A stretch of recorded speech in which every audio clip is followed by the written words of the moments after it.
Welcome to Video Editing Systems, a podcast where we talk about any system that will make us faster, more efficient, better editors, filmmakers, or content creators. Today, we're talking about how we structure a workday.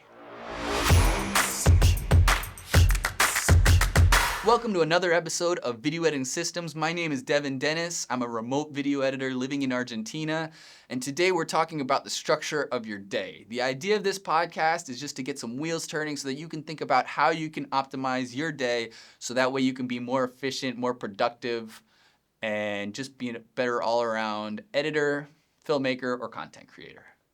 I've been editing remotely for 3 years now, and I've gone through a couple different systems. I've learned a lot over the years of how to structure my day so that I can be more efficient, and I just want to share some of the things that I've learned.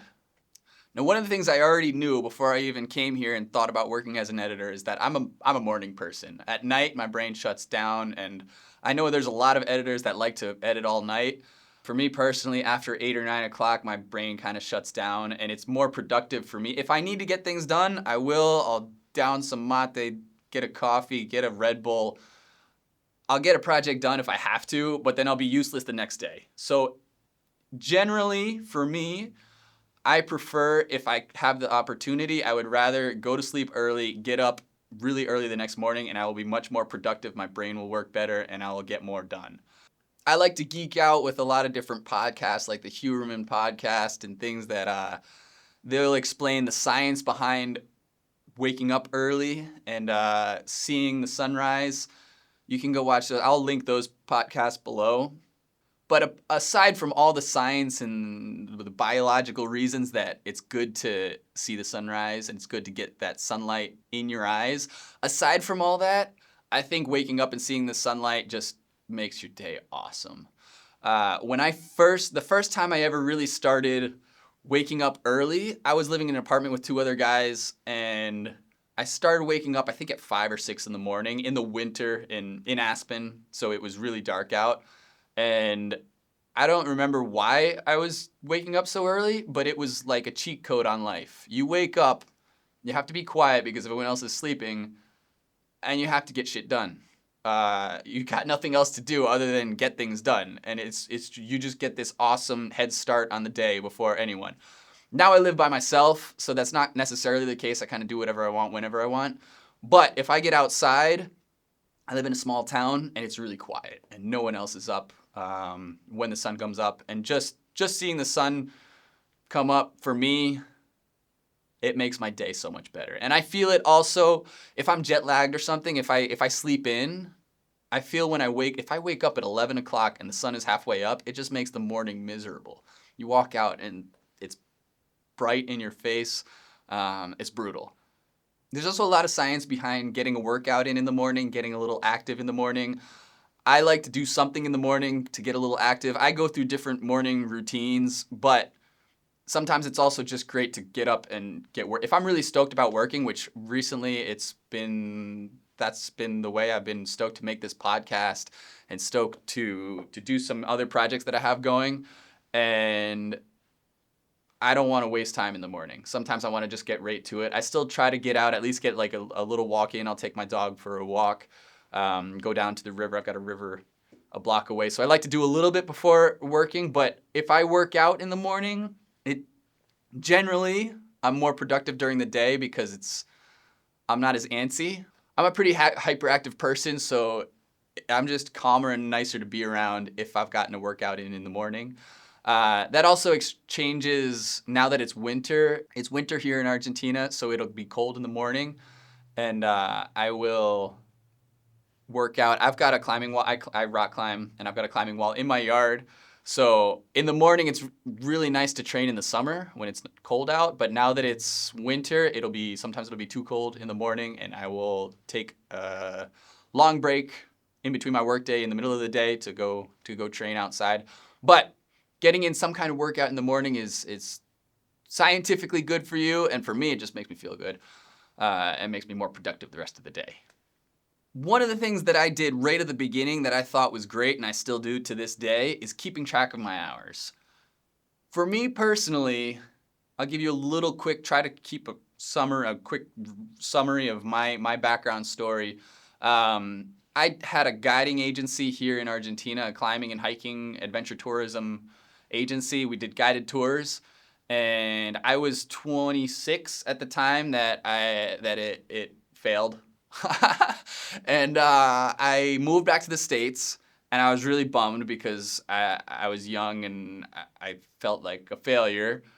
Then I learned more about businesses, and I learned that most of your first businesses will fail. But moving back to Argentina and thinking about starting my own business again, one of the things that I wanted to make sure of is that I was putting enough hours in to know that I was, if it's gonna fail, was I really working my ass off? But one of the things just to hold yourself responsible is to keep track of your hours. It also helps once you start thinking about how you're gonna charge. You can think about how much your time is worth and how much you think you can charge for projects. Now, even to this day, I switch between hourly and project payment. So sometimes I'll get paid for a project and sometimes I'll get paid hourly. I think there's good and bad sides to both. I think it depends on each project. Every project changes. But it's good to keep track of your hours and to know if you're getting paid for your time and what you think your time is worth, and if you're not getting paid and if you need to drop certain projects. Now, for me personally, I've figured out over the years that 8 hours at a computer, I think 40 hours a week is a good number for me. I try to stay around there. Sometimes it's less, sometimes it's more.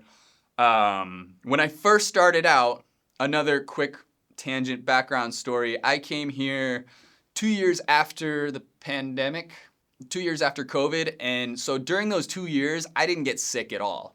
I came back to Argentina. I'm living in a really small town. All the houses here are summer houses. So the architecture of the houses are to stay cold, right? In the summer, it'll be like 110 degrees out, and I'll be in here with sweatpants on. It's really nice for the summer. The houses are built for the summer, but we don't have heat. There's no natural gas. You've got to be tricky about the heat. I've got a space heater, and I've got a wood-burning stove. So I wasn't ready for that when I came back here, and I moved here in June of 2022, and I was in the coldest room in the house, and after 2 years of not getting sick once throughout COVID, I got sick for about 3 months straight, and my thought process was that I could sit at the computer and I could keep working and I could keep learning how to edit. As long as, like, if I'm sick, I can still sit in bed and sit with the computer. And after 3 months of that, I figured out that's not a good idea. If you're editing, you're using a lot of your brain, and if you're sick, you're not getting better. So if I start getting sick now, I realize the computer is not gonna make me any better. It took me those 3 months, it took me a little bit longer to now I realize if I'm starting to feel crummy, the computer is not gonna make me feel any better. So I try to limit how much I use the computer if I'm starting to get sick. Because mentally, it'll run you down. Editing is a lot of decisions, you burn out your brain, and it takes a toll on the body. Now, when I structure my workday, like I said, I think 8 hours is a good amount of time in a day for me to be able to sit at the computer and get work done. Now, my workday structure, I try to split it up into 2 blocks with a break in the middle, and I try to be very consistent so that it's just a routine, so that I clock in. Right now, I'm doing 8 to 12, and then I'll work out 12 to 3, have some lunch, and then 3 to 7 is my next block of work. And I try to do that consistently because it just makes it easier to get into a routine so that you know this is the time I have to be at work. I also have a kid that's starting to work for me, Junior. He's coming to help me edit. And so when he comes, then we've got fixed hours, and I just try to keep that consistent. When I schedule what I do in a day, I try to do the tough stuff first, the stuff that's gonna take a lot of brain power, a lot of concentration. I try to do that earlier in the day when I'm fresh and I'm good. The stuff that a little bit more like, let's say color grading sometimes can be a little bit more autopilot.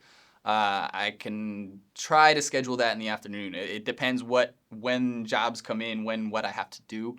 But if I can, that's what I try to get done. 20-20-20 rule is a great rule of thumb that I never follow. The 20-20-20 rule is every 20 minutes, you look at something 20 feet away for 20 seconds. It's just a great rule if you're looking at a computer to get your eyes off the screen. That way it breaks up what you're doing so that you're not constantly looking at the computer, because if you're looking at the computer for 8 hours straight, you're not going to be able to concentrate as well. So that's a great rule. I don't follow it at all. What I do pretty religiously is once an hour I will walk outside. I'll step outside. I'll play with my dog. She does some tricks. But yeah, once an hour we try to do something. Kendama is also, shout out Jonathan Schroeder. I filmed 2 weddings with Jonathan Schroeder, and I was kind of aware of what kendama was, but I kind of thought it was this hippie chic thing, and I already do enough hippie things. I didn't want to be any more hippie. And he's a kendama freak. He loves kendama, and he had like 50 kendamas around his house. Kendama, if you don't know what it is, it's this wooden Japanese toy with a couple different cups and a spike and a ball on a string. So the ball you get on the spike or you get on the ball, and there's a bunch of different tricks that you can do. And he had me try one, and as soon as I picked it up and I started playing with it, I was like, oh, this is dangerous, this is addictive. And also, as soon as I started playing with it, I realized it would be a great opportunity to step away from the computer and do something else once an hour. I'll step outside with the kendama, do a few little tricks, and then I come back and I'm all fresh and ready to go again. So one thing that I think is really important that I feel like I shouldn't even need to mention is your notifications and your Wi-Fi. It's tricky when you're sitting at a computer. You could constantly connected to iMessage or WhatsApp or Instagram or whatever, anything that's really distracting. Every once in a while, right now I'm not doing it, but sometimes I will limit myself to 4 hours of Wi-Fi a day, 4 hours of Wi-Fi connectivity, like airplane mode, everything except for those 4 hours. And what that does for me is I will save up what I need Wi-Fi for. If I need to download music, I need to download videos, After Effects templates, anything, it'll save it up. If I have questions for clients, I'll save it up for that chunk of time, that 4 hours that I can use the Wi-Fi. What sometimes happens when I do that, what I've experienced is it's just a free-for-all for 4 hours where I'll sit at YouTube. So it's something to keep in mind if you want to play with disconnecting the Wi-Fi. I highly recommend it. I think it's great, but don't let it be a free-for-all once you do plug in the Wi-Fi. I think it's great also, even if you're not disconnecting, I think it's good to, again, if you have stuff that require a lot of brain power and a lot of concentration, get that done first before you start answering emails. I think if you answer, I say this, but I don't always practice it. I think if the first thing you do in the morning is answer emails, answer messages, you get scatterbrained. And it's easy to start off on a bad foot. Again, I'm kind of lucky enough because with the time zones in Argentina, I'm before most of the clients, especially I've got some in California that are 4 hours behind me. So it's a lot easier because I know I can't answer anyone until 12 or 1 in the afternoon because it's going to be like 3 in the morning there. So that's nice for me. I don't have to worry about answering emails as soon as I start the workday, and I think that makes it a little bit more productive. When I get to the end of the day, again, like I said, I don't like to stay up all night editing. If I have to get it done, I will.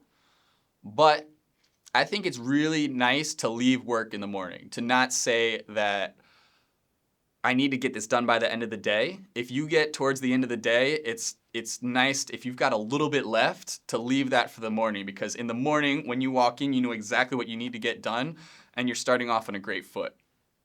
So those are my routines. Like I said, I kind of change my routines in the summer and in the winter. I think it's great to make a routine to schedule your day, but it's good to get into a routine and get into a practice and know when you punch in, when you punch out. But it's also good to change it because that gets boring. For me, I'll get into something that I really like. I'll get into a morning routine, but then after a month of it, I'm bored. I realize that I need to do something new. I need to activate my brain in a different way, and I like to change my routine.